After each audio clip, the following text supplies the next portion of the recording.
Cet après-midi, je vous raconte Nat Love, ou la véritable histoire du plus célèbre des cow-boys noirs qui a inventé sa vie et fait sa légende aussi. Quelle était la vraie vie des cow-boys ?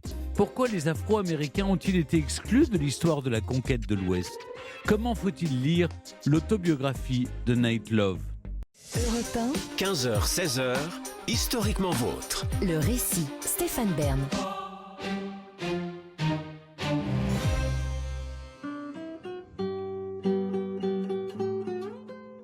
Nous sommes en 1875 au nord du Mexique, non loin de la frontière américaine. Un jeune cavalier apparaît à l'entrée d'un débit de boisson. Tout juste la vingtaine, d'allure fière et robuste, il possède tous les attributs d'un vaquero américain. Et les Mexicains n'ont guère d'affection pour ces desperados, bien que celui-ci semble un peu différent, du moins en apparence. Il a la peau noire et ses cheveux crépus lui tombent jusqu'aux épaules. Mais pour le reste, il porte l'habillement du parfait cow-boy. Un grand chapeau clair, un ample pantalon à franges et des bottes à éperons. Les gens d'ici ne le connaissent pas. Pourtant, là d'où il vient, tout le monde l'admire ou le redoute. Son nom, Nat Love. Mais pour tous les barons du bétail, pour tous les éclaireurs, les rangers, les trappeurs, les bandits, pour tous les Cheyennes et les Sioux qui sillonnent la plaine, il est Red River Dick, réputé pour son impétuosité, sa dextérité au tir, sa soif intarissable de boissons fortes, tout autant que d'aventures. Son patron l'a envoyé jusqu'ici pour acheter des chevaux, mais il s'est détourné de sa route. Sans se donner la peine de descendre de sa monture, il avance entre les deux portes battantes du saloon, commande sur le champ une tequila et pour son cheval, une rasade de pulque, le torboyau local. Devant cette provocation délibérée, une foule hostile se forme. Nat Love n'attend pas. Il dégaine son Colt 45, vide son barillet et s'enfuit au galop, évitant les balles qui sifflent dans son dos. Puis il traverse à gué les eaux du Rio Grande et rejoint sa chère Amérique, où il est devenu une légende. Un peu gros cette histoire, vous ne trouvez pas ? Bon, je préfère vous prévenir, tout est comme ça avec notre homme. Et l'on peut franchement se demander comment un jeune Afro-Américain né esclave dans les États-Unis du 19e siècle a pu devenir un héros digne de ces romans feuilletons à 4 sous, très populaires à l'époque où il publie sa prétendue autobiographie en 1907, soit dans les dernières années de sa vie. Mais cette dimension épique est indissociable des histoires de la conquête de l'Ouest américain. Le genre est d'ailleurs promu par les protagonistes eux-mêmes. En effet, les cow-boys furent les premiers à enjoliver la réalité bien avant les westerns d'Hollywood. Là-bas, dans les grandes plaines, il était de coutume de fanfaronner, de raconter des histoires à dormir debout pour impressionner les cornes vertes ou les pieds tendres qui, comme nous-mêmes, viennent tout juste de débarquer dans le Far West. Car c'est là que nous nous rendons cet après-midi, afin de démêler la part de réalité et de fantasme, afin d'appréhender la véritable histoire de Nat Love et son roman. Nat Love voit le jour au printemps de l'année 1854, dans une zone rurale près de Nashville, Tennessee, au sud-est des États-Unis. Il ne connaît pas sa date de naissance. Comme il l'écrit lui-même, qui se soucierait de noter le jour où un esclave est venu au monde ? On le prénomme Nat, ou Nat, ça dépend. Il ne sait rien de ses ancêtres venus autrefois d'Afrique, enchaînés au fond d'un bateau. Quant au patronyme de ses parents, Love, c'est en réalité celui de leur propriétaire et maître. Ce dernier, Robert Love, possédait 22 esclaves à sa plantation et Nate est très probablement ce petit garçon noir de 5 ans mentionné dans le recensement de 1860. C'est la seule trace que nous ayons de lui enfant. Pour le reste, il faudra se fier à sa parole un peu trompeuse. Mais pour tâcher de le comprendre, il faut bien reconnaître que dès sa venue au monde, l'incertitude s'est invitée dans son existence. Nat Love n'a pas d'identité propre, pas d'histoire, pas de date de naissance, pas même de nom véritable. D'où cette volonté de s'inventer une vie. Nate a malgré tout une chance que d'autres n'ont pas. L'enfant n'a pas connu les mêmes sévices que nombre d'autres esclaves, mais il en a été témoin. Il a vu des hommes travailler jusqu'à l'évanouissement. Il a vu des femmes fouettées jusqu'à la mort pour avoir osé se défendre contre le viol d'un maître. Il a assisté au terrible spectacle du marché aux enchères, où l'on fait commerce d'êtres humains, où les femmes sont arrachées des bras de leurs époux, où les nourrissons sont arrachés des seins de leur mère. Autant de pratiques issues d'une Amérique aussi violente qu'archaïque, et qui sont la honte de cette jeune nation, en retard sur son temps, et qui pourtant vante la liberté de son peuple depuis sa fondation 2 siècles plus tôt. Le monde américain n'est pas à la hauteur de ses ambitions. De nombreuses voix se lèvent dans le pays et un fossé se creuse entre ceux qui voudraient changer le système et ceux qui tiennent à le conserver tel quel.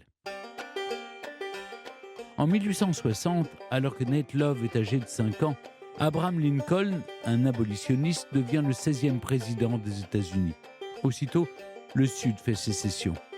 Le Tennessee, où a grandi le jeune Nate, fait partie de ces 11 États confédérés qui se sont insurgés contre la ligne progressiste des Yankees, les Américains des régions industrielles du Nord. Quelques mois plus tard, les États du Sud prennent l'initiative et attaquent en premier, déclenchant une guerre fratricide qui se soldera par leur défaite militaire 4 ans plus tard, puis la réunification du pays et l'abolition de l'esclavage. Mais la grande nouvelle de l'abolition met du temps à infuser au sein des populations noires du sud-est des États-Unis. Le nouveau président est chanté comme un héros par les anciens esclaves, mais ces derniers l'appellent Master Lincoln.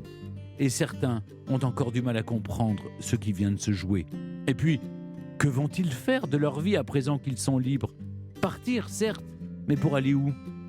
Si un grand nombre d'Afro-Américains n'hésitent pas longtemps avant de tenter leur chance ailleurs, beaucoup d'autres préfèrent conserver leur travail à la plantation contre le gîte et le couvert.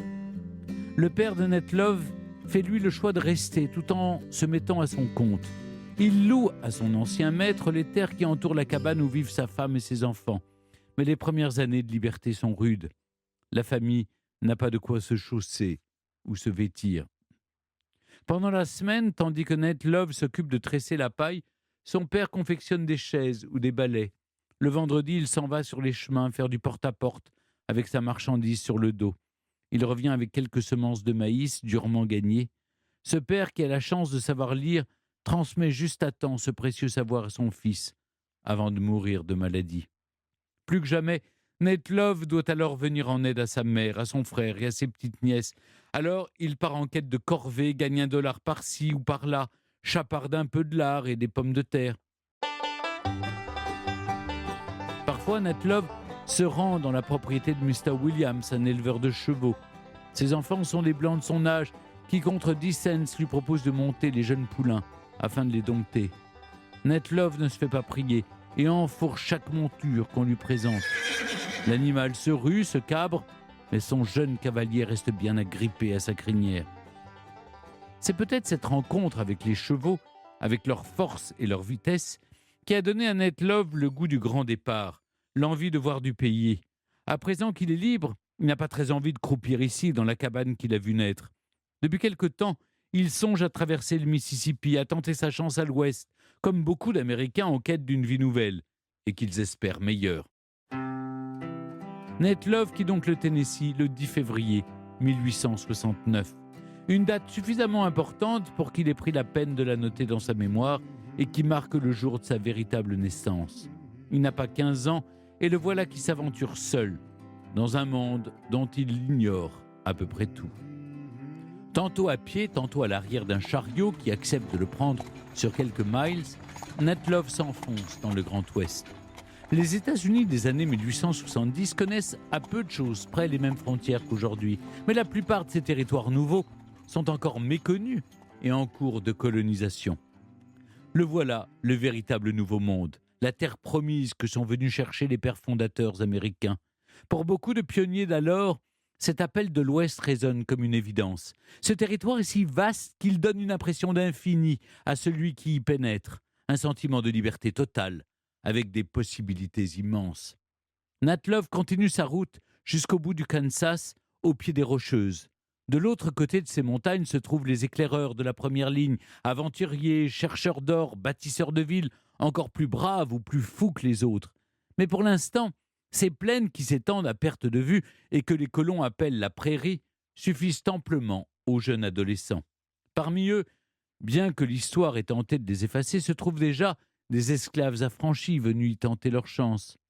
Mais Dodge City, la bourgade où le jeune Afro-Américain vient d'atterrir, ne semble guère lui offrir l'opportunité attendue. Il n'y trouve que salle de bal et maison de jeu malfamée. Un soir, il aperçoit des cavaliers aux curieuses dégaines qui se font remarquer dans toute la ville. Bien que dépenaillés, ils ont l'air de plutôt bien gagner leur vie. Ned Love a repéré leur campement à l'entrée de Dodge City et il leur rend visite dès le lendemain. Ils sont une quinzaine en tout, toute une équipe de cow-boys venus d'un ranch du Texas afin de livrer un troupeau au grand marché à bestiaux local. Leur mission a été accomplie sans heurts, d'où leur festivité de la veille. Ned Love demande à se joindre à eux. En guise de test, le chef du campement fait amener le plus sauvage de ses étalons. Malgré ses violentes ruades, Ned Love parvient à rester en selle. Le voilà adopté. Alors les hommes l'emmènent en ville et lui achètent l'attirail de base du cow-boy, à savoir une selle neuve, une bride, 2 éperons, 2 jambières, 2 couvertures. On lui fait don également de son tout premier Colt 45, ainsi que d'un surnom, Red River Dick. Ned Love commence alors sa vie d'employé des barons du bétail des Grandes Plaines. Dans les aventures rocambolesques qu'il nous conte dans sa biographie, tout assez peu vraisemblable, se glissent des détails véridiques sur la vie de ces cavaliers qui sillonnent la plaine, de long en large, afin de mener les troupeaux au point de vente ou vers les pâturages.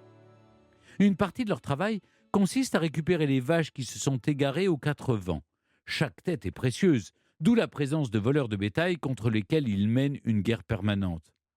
Une Longhorn texane, par exemple, se vend 4 fois son prix de départ, soit $40. Une fois rassemblés, les troupeaux sont immenses. Un convoyage type peut mesurer jusqu'à 3 km de long. Les années passent, et à 20 ans, la Grande Prairie n'a plus de secret pour Ned Love. Il a appris à chasser le bison, à traquer le Mustang, cheval mythique, redevenu sauvage et si dur à capturer. Il travaille désormais pour la compagnie Gallinger, qui compte près de 40 cow-boys et dont le fief est en Arizona. En avril, mois de regroupement des troupeaux, Ned Love parcourt jusqu'à 120 km par jour. Le travail est ingrat, autant que le climat des plaines. Vent froid, orage de grêle, foudre et feux de prairie, sans parler du bruissement des crotales et le chant glaçant du coyote la nuit. Lorsqu'au bout de plusieurs mois, le regroupement se termine enfin, la tradition veut que le bouvillon le plus farouche du troupeau soit libéré dans la plaine. Le cow-boy, capable de le capturer au lasso et de l'enfourcher, l'obtient comme récompense. Un bien maigre butin pour un sport qui parfois coûte la vie aux champions. Mais seul l'exploit compte. Dans la plaine, c'est par ce genre de petit triomphe que l'on gagne le respect d'autrui. Ned Love est devenu un dur, du moins est-ce l'image qu'il tente de donner. Mais sans doute notre affabulateur n'a-t-il jamais croisé la route des malfrats Billy the Kid et Jesse James, ni celle de Buffalo Bill, le fameux chasseur de bisons. En ces temps-là, les garçons vachés afro-américains des ranchs étaient surtout des subalternes, chargés de sceller les chevaux ou de conduire les charrettes. Sans doute n'a-t-il jamais été ce héros qu'il voudrait tant que l'on admire. Mais d'ailleurs, est-ce si admirable que cela, un cow-boy ?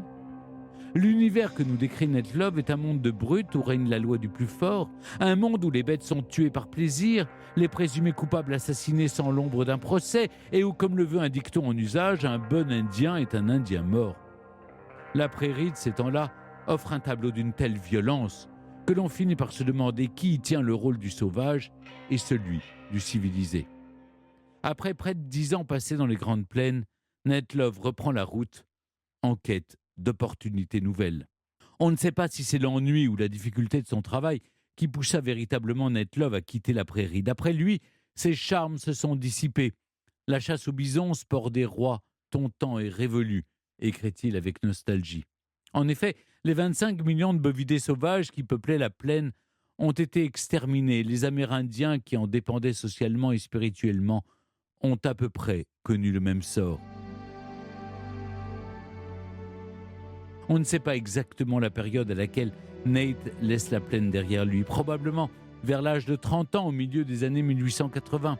Après quoi, on le retrouve dans les archives de Denver, Colorado, où il se marie avec une certaine Alice Owen, le 2 août de l'année 1888. Puis on retrouve sa trace 5 ans plus tard dans l'Utah, à Salt Lake City. Un journal local tire son portrait en le qualifiant du titre de porteur le plus serviable de l'Overland Limited, cette ligne de train qui relie Chicago à San Francisco. Sur la photographie de l'article, Ned Love est méconnaissable. Un quadragénaire polissé, vêtu d'un veston tiré à 4 épingles et d'un manteau de bagagiste à boutons dorés. Il ne ressemble plus du tout à l'autre cliché que l'on connaît de lui, jeune cow-boy en bras de chemise, à la pose virile et flegmatique. La métamorphose est troublante, au point qu'on se demande s'il s'agit bien là du même homme.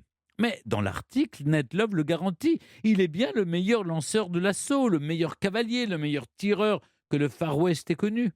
Ainsi, notre homme a-t-il changé de vie, changé de corps? Mais il a visiblement conservé son goût pour l'exagération. Lorsque cet article est publié dans le Salt Lake Tribune en 1898, Ned Love a déjà une belle carrière derrière lui dans la société des wagons-lits Pullman. Il a été embauché lorsque ces nouveaux trains plus performants commençaient à révolutionner l'Amérique. L'ouverture progressive de ces lignes ultramodernes sont en train de transformer le pays à jamais. Parmi elles, des routes ferroviaires mythiques comme l'Union Pacific ou l'Atlantic Express, grâce auxquelles, pour la première fois de son histoire, les États-Unis sont en train de devenir un espace unifié. À l'aube du XXe siècle, le progrès est devenu le mot d'ordre de l'Amérique. Ces trains, fleurons de l'industrie du pays, sont ce que les Yankees savent faire de mieux. Le monde d'alors évolue à grande vitesse et Ned Love est parvenu à s'accrocher juste à temps au wagon de la modernité en marche.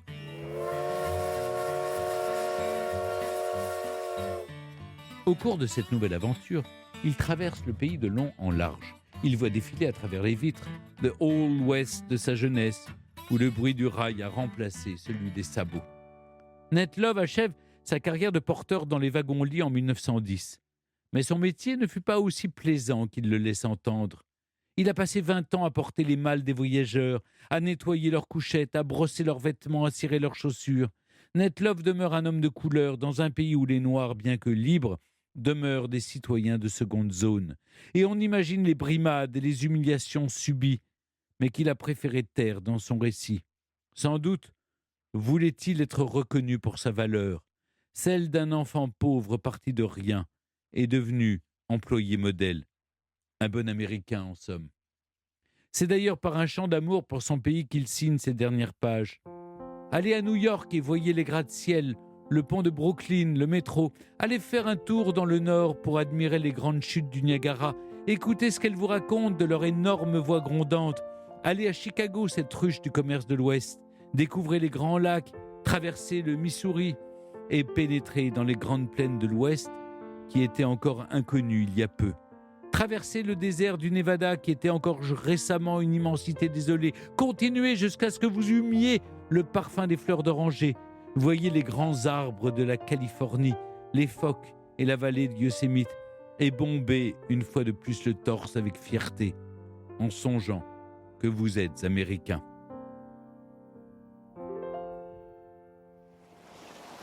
Et nous voilà en 1910, date à laquelle Ned Love réapparaît dans les archives. Il est allé aussi loin qu'il le pouvait, et il vit dorénavant sur les hauteurs de Los Angeles, au bord du Pacifique, là où le soleil américain se couche enfin. Il est âgé de 56 ans, habite avec sa femme et travaille à son compte comme réparateur de fenêtres. Il s'éteint en 1921 à l'âge de 66 ans après avoir entièrement parcouru ce pays qui ne lui avait pas accordé toutes les chances de réussite, loin de là, et qui même ne lui donna rien, pour ainsi dire, si ce n'est ce nom d'origine qui n'était même pas le sien. Pourtant, sans la moindre rancune apparente, Ned Love, le bien nommé, a aimé l'Amérique. Il a glorifié ce pays qui ne voulait pas de lui, mais qu'il a fait sien par la force des choses et par sa propre volonté. Jamais ne vécurent d'individus plus authentiques et courageux que ces farouches fils des plaines, écrit Ned Love, eux qui avaient leur sel pour maison, le sol pour lit et le ciel étoilé pour couverture. Dans son témoignage, l'esclave devenu cow-boy cherche à nous présenter ces héros des grandes plaines sous leurs meilleurs jours. Au cœur le plus pur que l'on puisse imaginer, nous dit-il, cachés sous leur chemise bleue. Dans son récit pourtant, Ned Love n'évoque qu'avec distance le racisme, celui dont il a été témoin, jamais celui dont il a été victime. On peut y lire sa volonté de s'arracher à sa condition, une volonté dont cette autobiographie constitue peut-être l'ultime tentative. Et peu importe finalement si son récit bascule souvent dans la fiction. Comme le dit André Gide, l'histoire est un roman qui a été, le roman est de l'histoire qui aurait pu être. Ce qui compte, c'est que le monde dont Nat Love témoigne a lui bel et bien existé. Aujourd'hui pourtant, cette grande épopée supposée qu'il nous chante sonne faux, et son récit ne parvient plus à dissimuler sa part d'ombre. Ce grand vide juridique qui régnait alors sur ce no man's land de l'Ouest américain, et l'impunité terrifiante des hommes qui l'ont conquis, leur grande partie de chasse inutile, leur carnage pour le sport et leur chevauchée meurtrière. Nat Love est forgé par cette époque et donc par la violence constitutive de l'histoire de son pays. Par chance, ses affabulations sont si nombreuses que l'on peut douter qu'il n'ait jamais tué personne. Toute la démesure, toute la folie des hommes se concentre dans cet épisode, plutôt bref mais fondamental dans l'histoire universelle que fut la conquête américaine, fruit du sentiment de sa supériorité occidentale poussé au paroxysme en cette seconde moitié du XIXe siècle. Plus largement, ce sentiment de supériorité de l'être humain dans ce qu'il a d'admirable et d'abject à la fois. D'un côté, cette fulgurance qui le pousse toujours plus loin vers l'inconnu, aux confins des frontières, au-delà du possible, à l'instar de ce train fabuleux, symbole de vitesse et de progrès, à bord duquel Nat Love s'émerveille de la beauté du monde. De l'autre, hélas, un versant moins glorieux, plus difficile à regarder en face. Car ces années-là témoignent aussi de la terrible capacité de l'homme à annihiler, à tuer, à détruire. Pour toutes ces bonnes et ces mauvaises raisons, l'histoire de la conquête américaine marque nos consciences, s'impose à nos mémoires et pour longtemps encore, elle continuera de frapper nos esprits. Europe 1, historiquement vôtre. Thierry Beauchamp, merci d'être toujours avec nous sur Europe 1. L'histoire de la conquête de l'Ouest américain a marqué nos consciences. Or, vous nous rappelez, dans la préface de l'autobiographie de Nat Love que vous signez, que les Afro-Américains ont totalement été exclus de cette histoire, et ce alors même qu'ils représentaient, par exemple, 1/5 des cow-boys texans.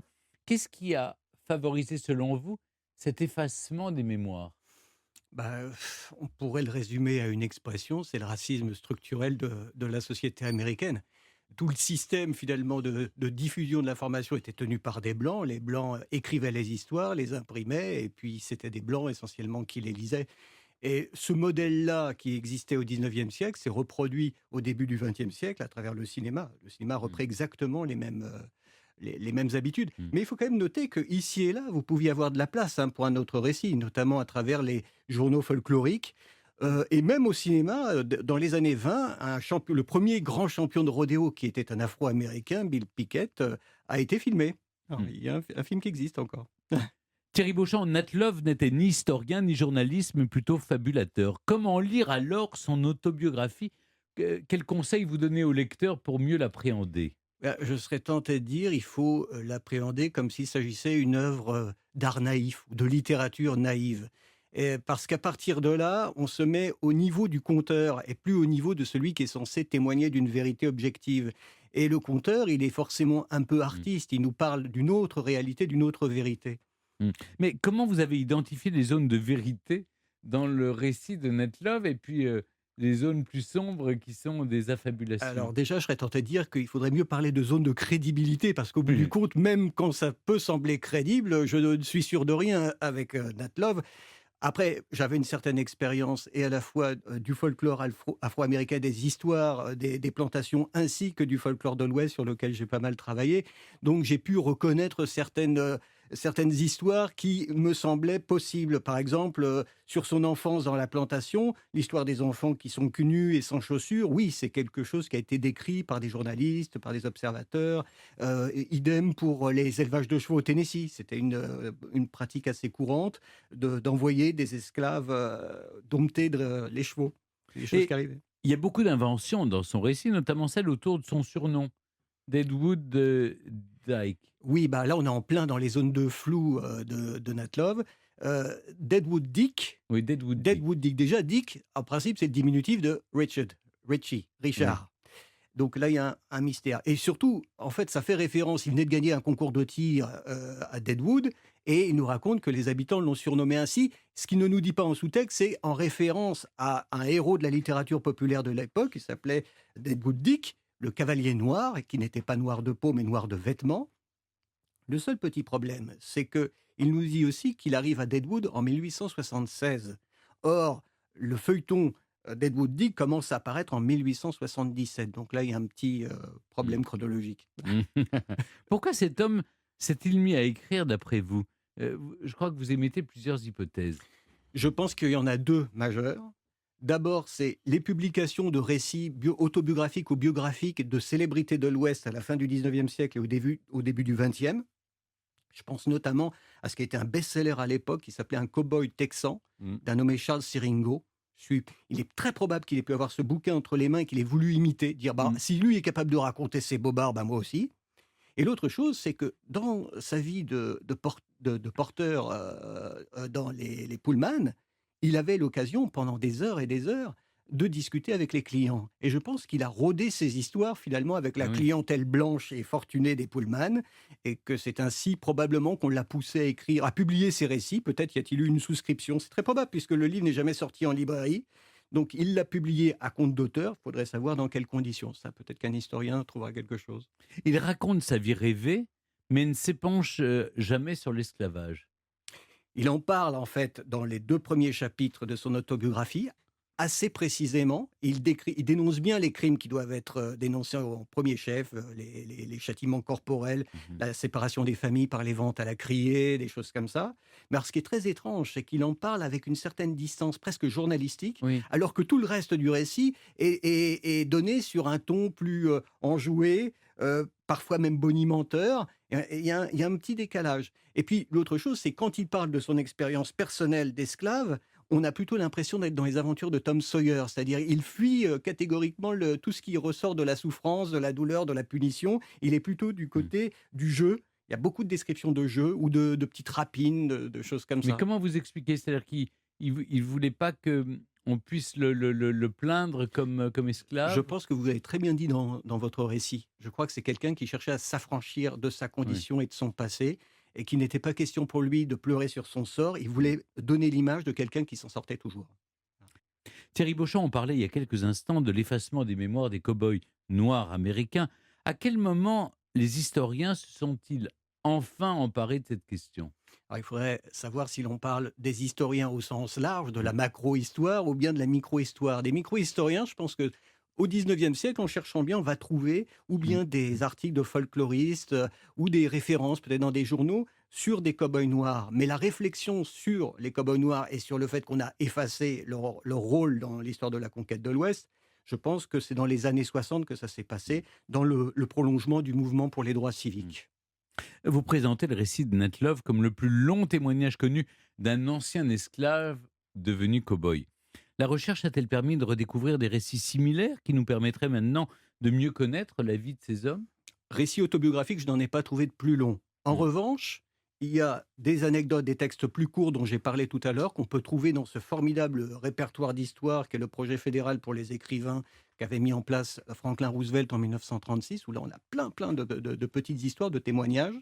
Et puis, quelque chose qui est vraiment comparable, c'est l'autobiographie de Jim Beckworth, qui n'était pas un cow-boy, mais qui était guide, qui a été montagnard, chasseur, trappeur, un petit peu avant Nat Love. Et Jim Beckworth donc, a publié son autobiographie pleine de mensonges, cela va sans dire. Et lui était un mulâtre, c'était un fils, il avait été esclave en Virginie. Et ce qui est très intéressant, c'est qu'il y a eu un grand western sur lui qui s'appelle Tomahawk, dans les années 50, si ma mémoire est bonne.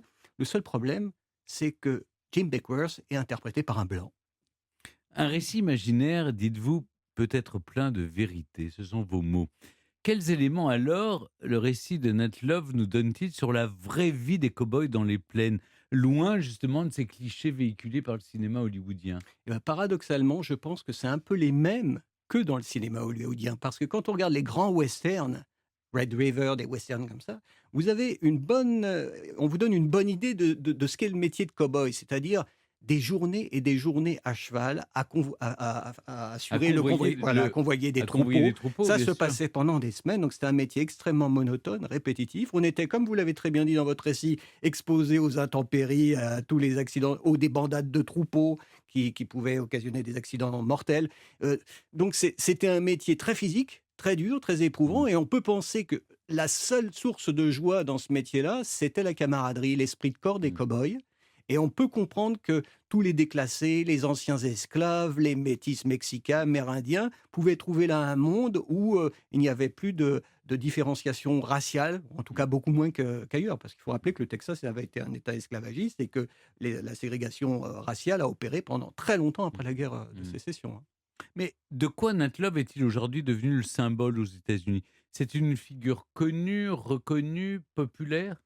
Alors, il n'était pas très connu. Il faut bien reconnaître que la série Netflix qui a été diffusée, je ne sais plus, il y a 2-3 ans, a contribué à le rendre célèbre, sauf d'une mauvaise manière, parce que l'histoire The Harder They Fall raconte une histoire, c'est une histoire complètement inventée, où toutes les légendes de l'Ouest américain qui avaient la peau noire se retrouvent en fait pour venger l'assassinat des parents de Nat Love. Mais du coup, le nom est devenu connu. Pour les gens plus âgés et qui connaissent un peu l'histoire depuis les années 60 de Nat Love, je pense qu'il est surtout un symbole de résilience. À côté des intellectuels noirs qui s'engageaient politiquement et collectivement, on a là l'exemple d'un homme qui, à sa mesure, a cherché à lutter contre le destin et les limites qui lui étaient imposées. Il a trouvé des ressources dans son imagination, son charme personnel.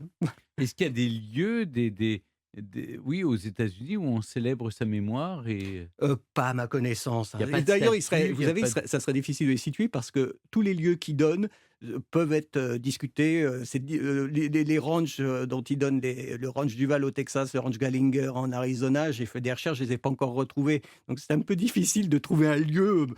Peut-être la plantation de Robert Love, ça pourrait être une bonne idée. Mais est-ce que les habitants du Tennessee seraient d'accord? Très envie. On peut J'en en suis pas douter, certain. évidemment. Mais en tout cas, il n'y a aucune statue à son effigie. Non, pas à ma connaissance Non, en tout cas. non, non. Ça pourrait venir. Et quel objectif vous avez comment dire, qu'est-ce que vous vouliez faire en traduisant ces mémoires? Eh bien, c'était vraiment dans le prolongement de ce que j'avais fait dans l'anthologie des contes humoristiques des esclaves d'Amérique du Nord. Je voulais montrer qu'à côté d'un point de vue lucide, intellectuel, critique sur la condition des Noirs, il y a un autre point de vue qui est celui des petites gens populaires qui trouvent, par l'imagination, la malice, la ruse, à s'accommoder du réel. Donc, dans les plantations, il y a beaucoup d'histoires de scapinade, par exemple, comment escroquer le maître, voler un poulet par-ci, par-là. Et Nat Love, on voit bien qu'en se projetant dans l'image du cow-boy, c'est-à-dire une sorte de super-héros, de super-race, en fait, qui dépasse le clivage blanc-noir, il arrive à se dégager du poids de sa condition.